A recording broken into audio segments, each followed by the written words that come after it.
Hi, everyone, and welcome back to the Epiphany Exchange, a monthly podcast series where Dr. Dickey shares his innovation in literacy, leadership, and instructional best practices. I'm your host, Richard Bork, Chief Marketing Officer at Educational Epiphany, and it's always such an incredible honor for me to introduce Dr. Danielle Dickey, a nationally recognized authority on curriculum, instruction, organizational development, and administration of schools. Dr. Dickey brings 20 plus years of leadership experience in public education.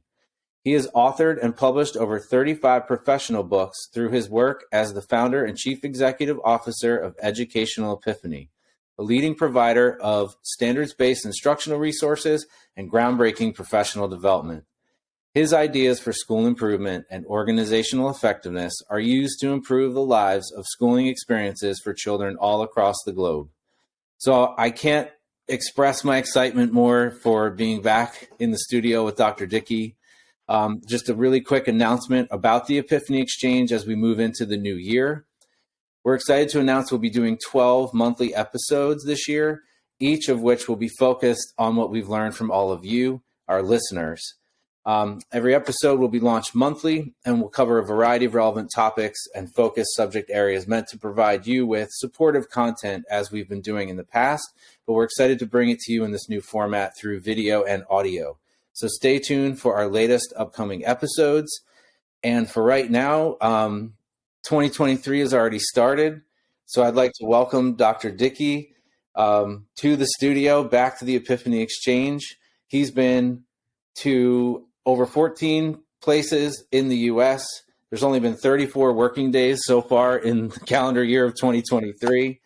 There's so much happening in pre-K-12 public ed right now.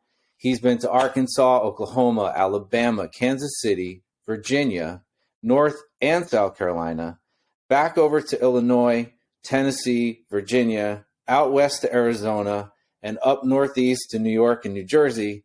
And like I said, the year has just begun. So, Dr. Dickey, welcome. It's so great to have you. And I just want to start out by saying, asking you what are the things you've been hearing out there in these 14 places you've been to so far? Yes, some virtually, some in person. Yes, but yes, 30 or so work days, but 14 different cities. I would say that, public education is, populated by professionals who want to do us in the best interests of children. But I think we've made teaching and learning more complicated than it has to be. And that's one of the things that I'm proud about as it comes to our work here at Educational Epiphany, is that we help school leaders and district level leaders and teachers to find, common sense solutions to complex issues. And the major complex issue that is facing public educators today, among other things, is reading ability. Look, when the National Center for Ed Statistics before the pandemic put out some data, they said that about 60 or so % of all 3rd, 8th, and 12th graders were not reading at the grade level expectation in the aggregate. That's the average kid. But that same data set, they reported that about 75% of all children who are of minority descent aren't reading and performing at the grade level expectation, and 95% of all children grappling with a disability. See, on the surface, that sounds like a kid issue. That's actually an adult issue. And how do we solve it? Educational Epiphany, we believe we have solutions to that complex issue. I had a friend say to me, a professional friend say to me, Dr. Dickey, we feel like you have a national solution to a national dilemma. Wow. So is that, in your mind, is reading proficiency the biggest challenge facing classrooms right now? Yeah, of course, there are all kinds of, and there was before the pandemic, all kinds of social emotional issues that we have to help kids work through. So I won't sit in an ivory tower and say, and not mention social emotional learning, because it's important.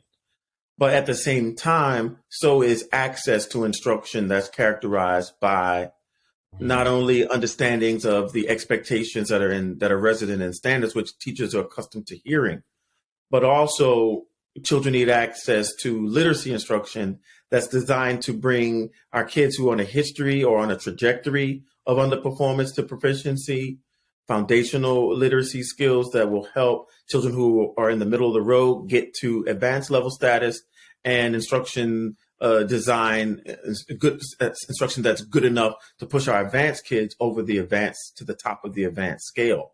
And that's possible. John F. Kennedy said it. I probably worn this quote out, but a rising tide lifts every boat. And so children deserve to have access to early and continuing literacy instruction, early being pre-K2 and continuing literacy instruction 312, that is designed to meet them where they are and catapult them to their personal best.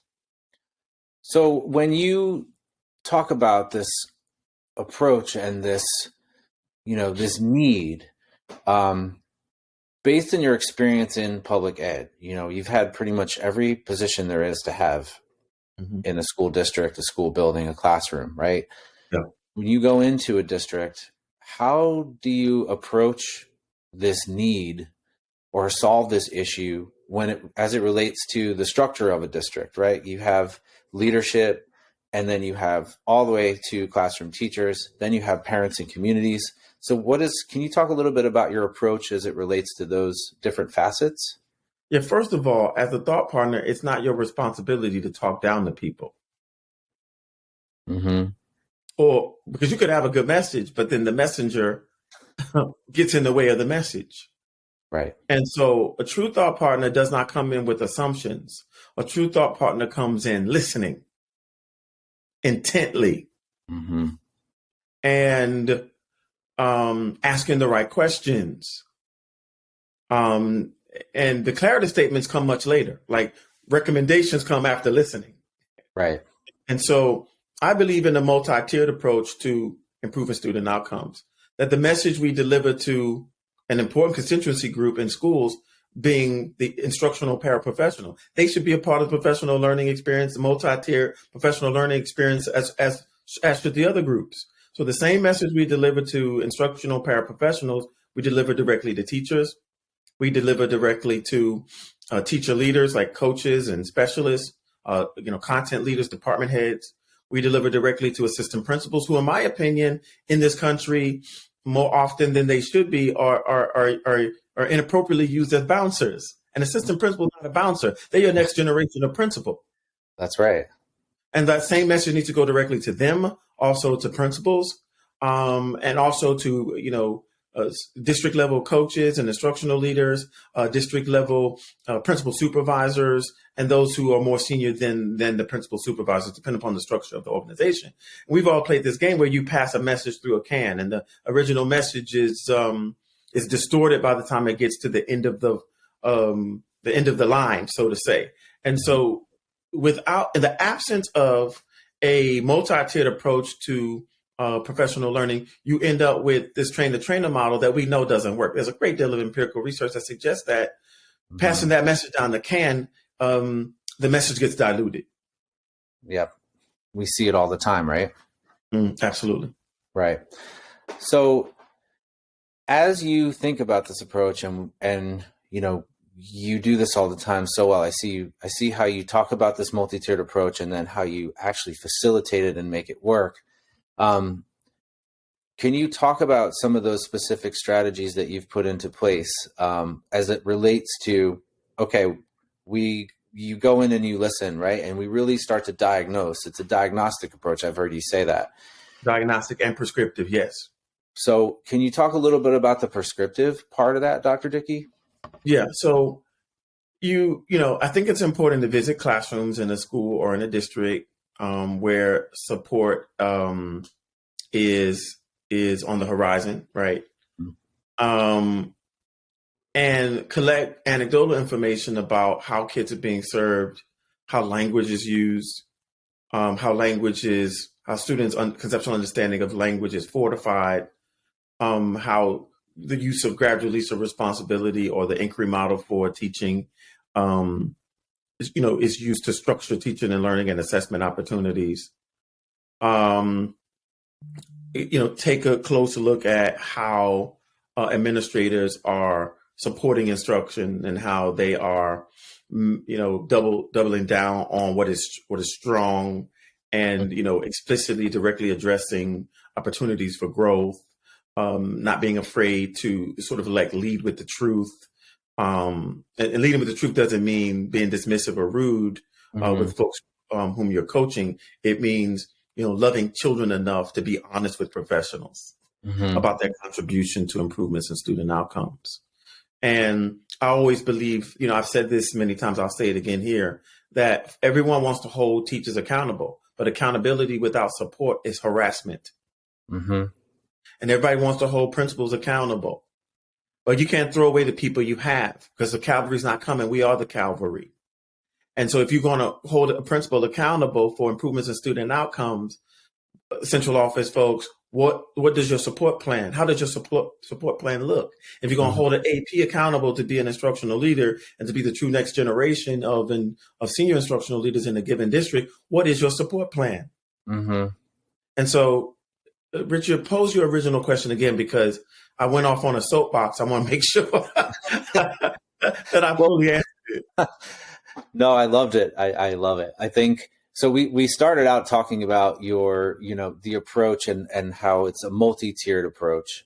And then we talked about diagnostic and prescriptive. So my question was about, when you're on the ground and you're doing all of this work ultimately through classroom walkthroughs, right? Like, what does that prescriptive approach look like for you, and what are you focused on when that work is happening? Yeah, you collect data on how kids are being served, and then you say to the organization, how would you like children to be served? Is what we observe consistent with what you expect? And then you help folks to identify their consistent expectations so that teachers and school leaders alike, and central office personnel to some extent, are not confused, or that they're clear on what the expectations are. Because no one's driving to work thinking, I can't wait to get to work to underserve other people's children. Right. Folks want to do what's right. But have we established clear and measurable expectations? So observable, measurable, and ultimately replicable expectations. And in the absence of that, you don't have a school system. You got a bunch of schools. Correct. So another part of this, right? I feel like this is the menu, right? So we have this menu, this multi-tiered prescriptive and diagnostic approach to professional learning.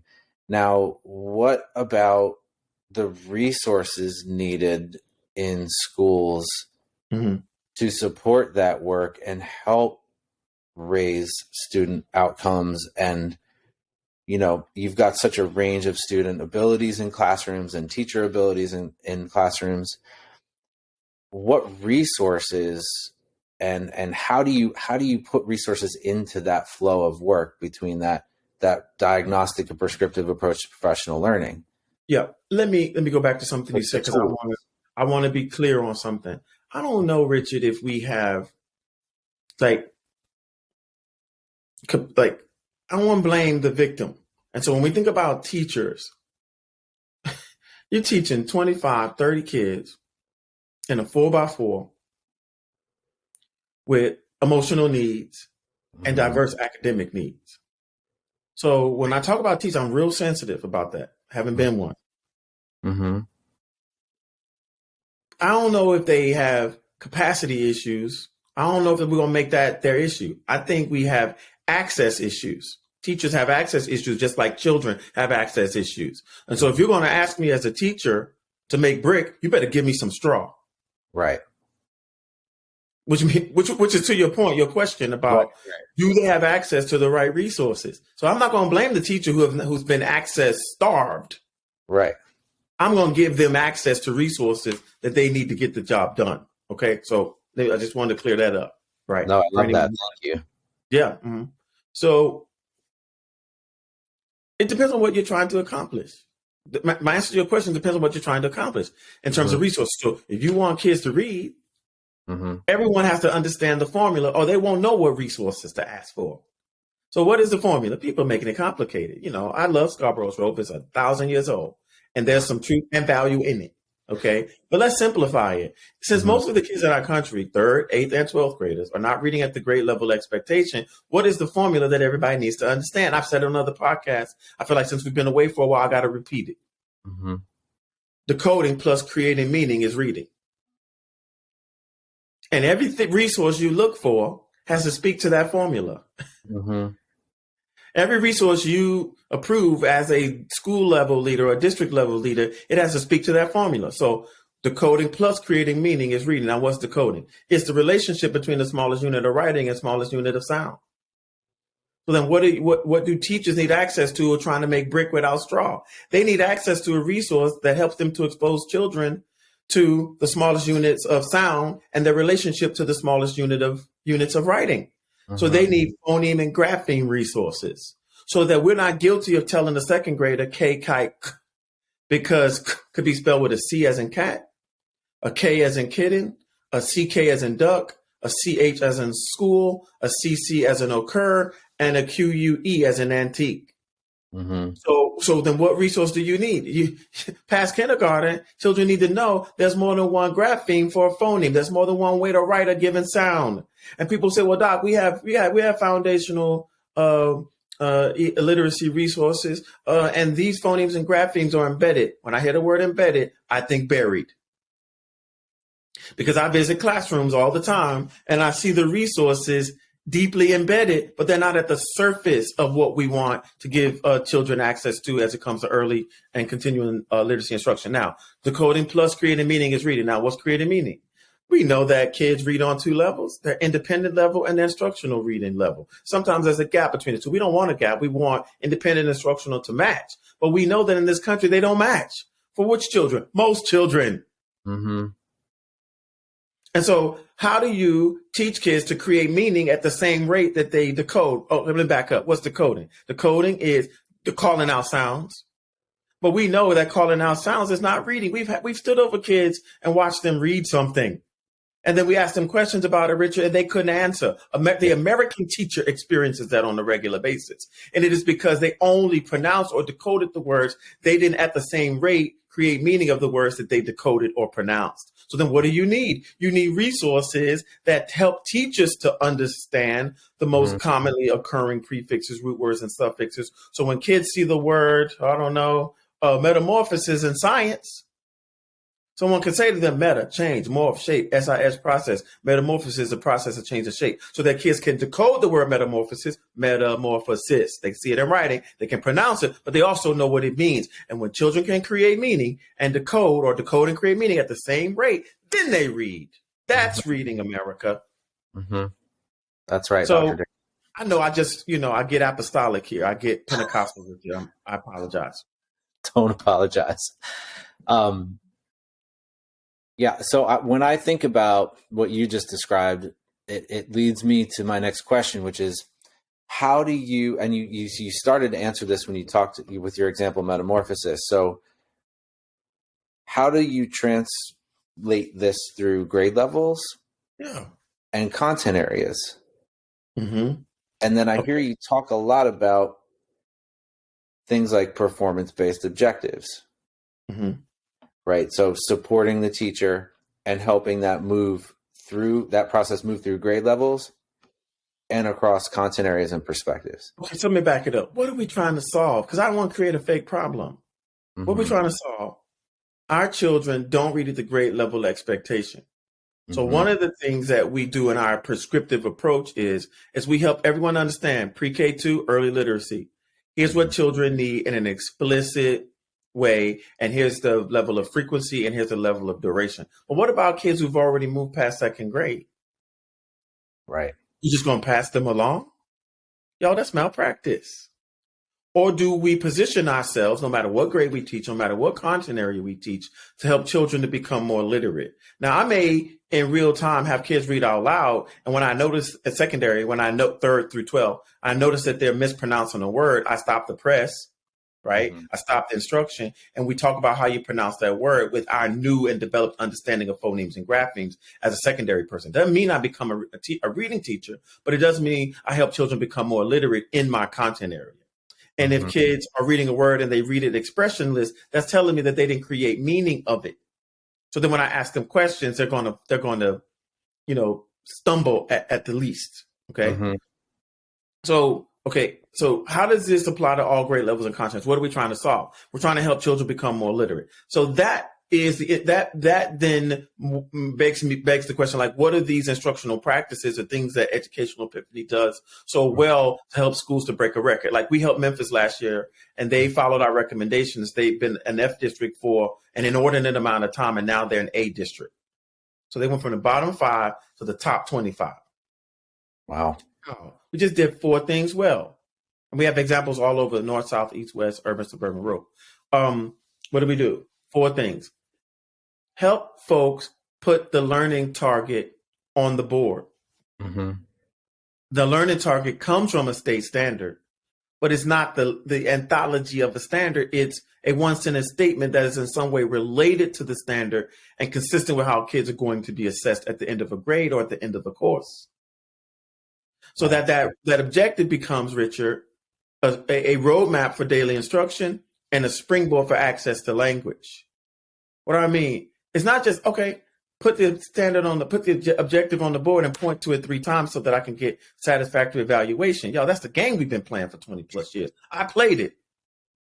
Mm-hmm. It's about, if they're going to identify key details to determine the central idea, tell kids there's a connection between your ability to identify key details to your ability to determine the central idea of a given text. If we're going to analyze the placement of elements on a periodic table, children need to know there's a connection between their ability to analyze the position of the element on a periodic table to the atomic mass and the structure of a given set of elements or of an individual element. So why not connect content to higher order thinking? That's what the first practice does. That's prescriptive. Mm-hmm.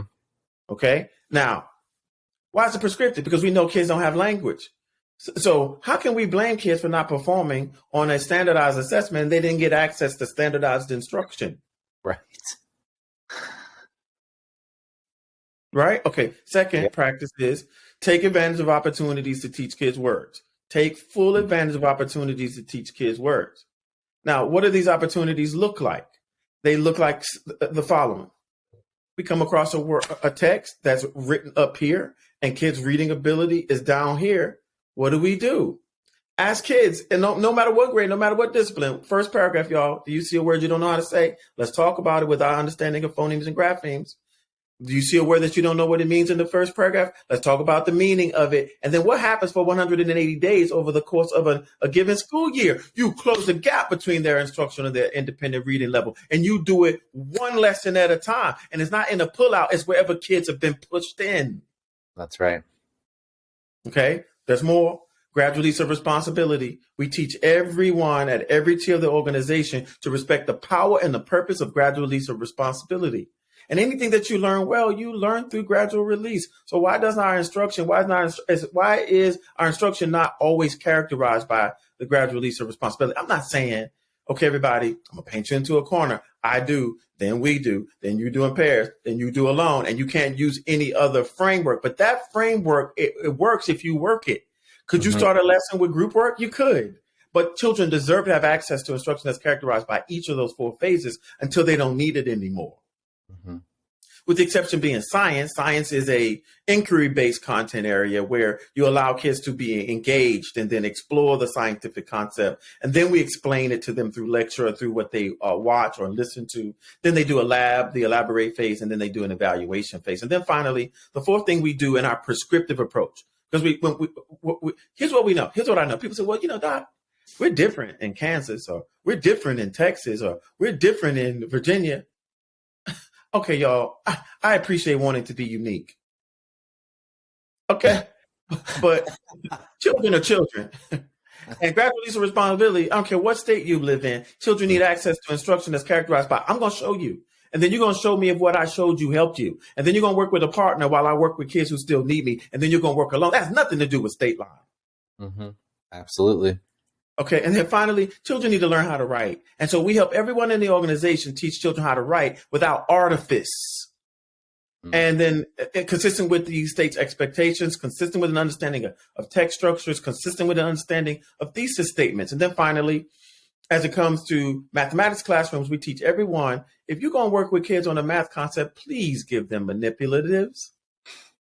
If they're going to learn elapsed time and what the longhand and the shorthand represent, please give them a Judy clock. If they're working on transformations, dilations and rotations on a coordinate plane and reflections on a coordinate plane, please give them tangrams. And don't let them call the edges. Make them call them vertices. Mm-hmm. So here's what teachers are accustomed to. We got a new program. Everybody put down the program with which you have become comfortable. We're not using that anymore. We're going to use this new program. We don't need new programs. We need time to digest the program we have and to fill the gaps in it with supplemental resources. And that's what we're good at Educational Epiphany. Keep what you have.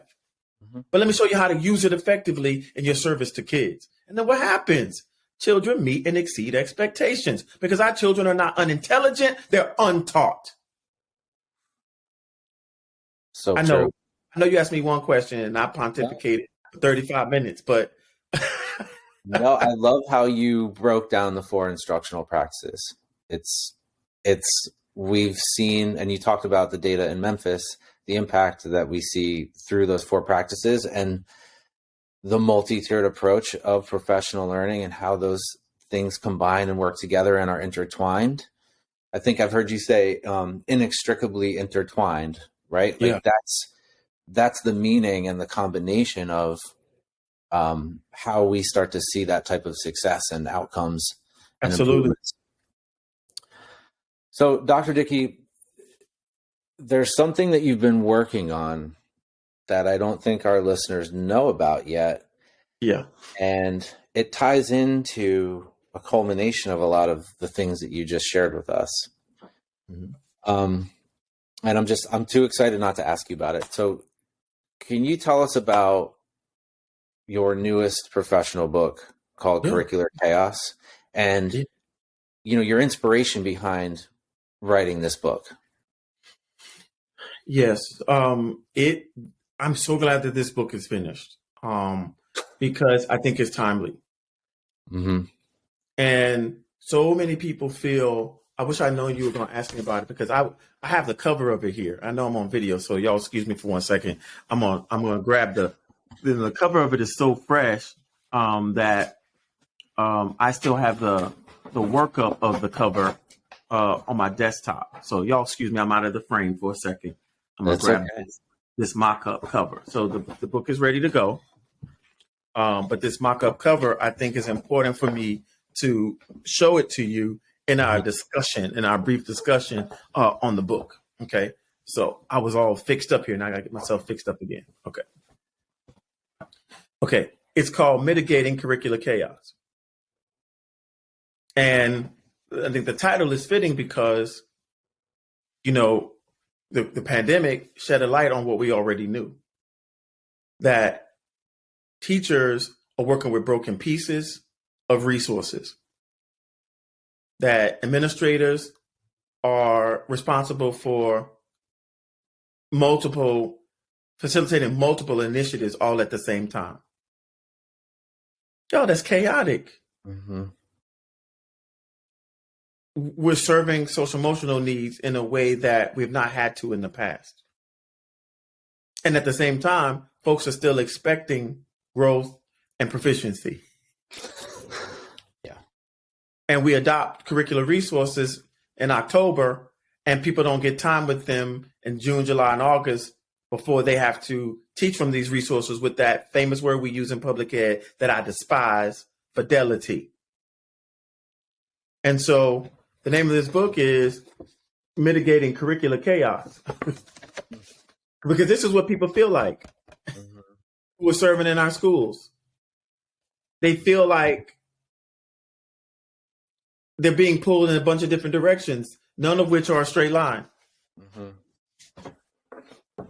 So I've outlined for people, hey, if you want to mitigate curricular chaos, here's the mindset you must have, and your instructional resources should reflect the following. Mm-hmm. So if you're tired of unpacking the standard, why don't you have an instructional resource that unpacks it once and for all? So when people go into the PLC, they simply read what was already unpacked. Mm. If children having difficulty determining main ideas in your state standards in third and fourth and fifth. You tell me it takes 3 years for children to learn main idea? That's an adult issue. You've not calibrated on what main idea means in your district or in your building. You can't tell me that children, because even if you can't read, you can think. Mm. So children who can think but can't read, they can still learn main ideas, but they don't learn it after 3 years. Mm. Central idea is a concept in your state standards that enters in 6th grade and doesn't leave until 12th, 6th, 7th, 8th, 9th, 10th, 11th, 12th. You telling me children can't learn central idea after 7 years? That's not a child issue. That's also an adult issue. So in this text, I talk about, if you want to mitigate curricular chaos and your core content areas, here's the plan. Here's a blueprint for mitigating chaos. Mm-hmm. And one of my favorite things about the book is how you interview other, district leaders. Mm-hmm. So there's real time examples of these types of questions being asked from a district leadership perspective. Yeah. And the transcribed interviews, which I think is such an exciting part of this resource. Yeah. Yeah, Richard, this book is a practitioner's book. So whether you are a teacher leader and you're interested in school-based or central office leadership, or you're an AP or principal or coach and you're interested in progressing, or you love the position you currently have, you just want to be more effective in it. Mm-hmm. This is a text for practitioners. I mean, I interviewed school level and district level leaders that Educational Epiphany helped to turn their RTI pyramid right side up, to go from underperforming to a high performing exemplar. And the benefit of those interviews, I think, is tremendous. Mm-hmm. And I wish, as a brand new school administrator or even a seasoned one, looking for the blueprint for school improvement, that I had such a text. Mm-hmm. So true, to actually be able to hear and read and learn from specific examples of these day-to-day challenges and strategic ways to overcome them and ideas to implement in real time. I mean, I love what you said about a practitioner's book. It's what it is. And so much so that many of the folks who I interviewed across the country, whom we helped mitigate curricular chaos, and the byproduct was significant improvements in student outcomes. Mm-hmm. They're going to be with us at our Educational Epiphany conference that we're hosting this year. Mm. So this is hot off the Associated Press. That we're at Educational Epiphany, we're in our 15th year of business. And for that reason, I'd be remiss if I did not hold an Educational Epiphany conference on literacy, leadership, and school improvement. So we're doing that in DC on October the 12th through the 14th. And if you are listening and you're interested in a 2.5-day intensive on literacy, leadership, school improvement, you might want to, get registered for the conference. And we hope that you can bring a team of folks with you, whether you're a principal and you want to bring folks from your leadership team, or you're a superintendent and you want to bring central office, instruction related central office personnel, or you're a principal supervisor and you want to bring a cadre of principals. We invite you to learn more about our Educational Epiphany. We call it the Seismic Leadership Conference, because we're going to help you to create seismic shifts, strong, powerful shifts in how children are being served. October 12th through the 14th, Washington, D.C. And for more information about that, you can go to our Twitter account in a few days. By the time you watch this, actually, or hear this, you'll already be able to go to our Twitter account at Ed.D, to our website, educationalepiphany.com, and learn more about the conference. Thank you, Dr. Dickey. So it's hard to believe that our time is up for this episode. Time flies when you're having fun. Absolutely.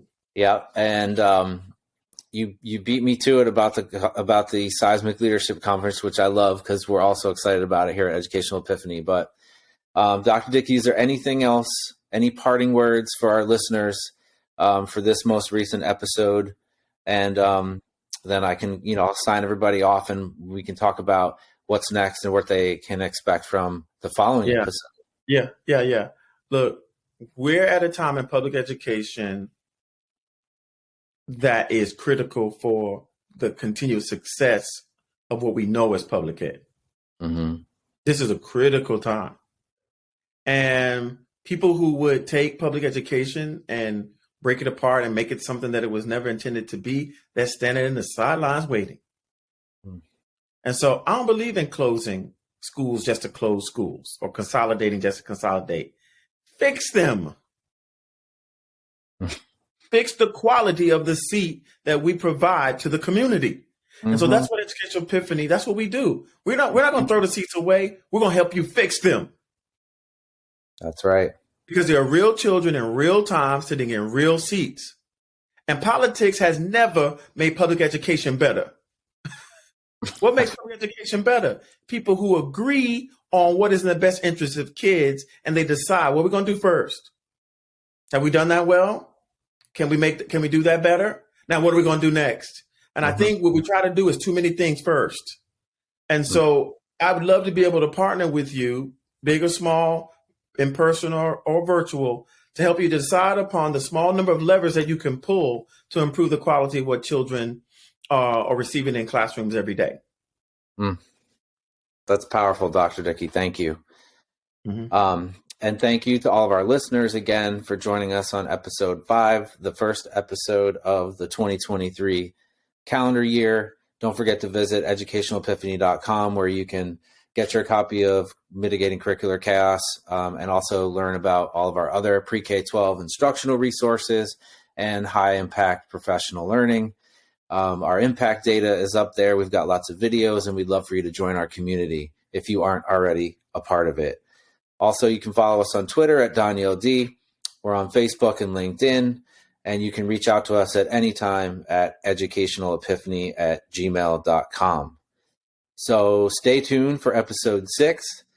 The next episode, we're going to talk about what Dr. Dickey started to allude to, which is our 15th anniversary of Dr. Dickey's work here at Educational Epiphany and the Educational Epiphany Seismic Leadership Conference. So stay tuned. Be sure to chime in to the Epiphany Exchange.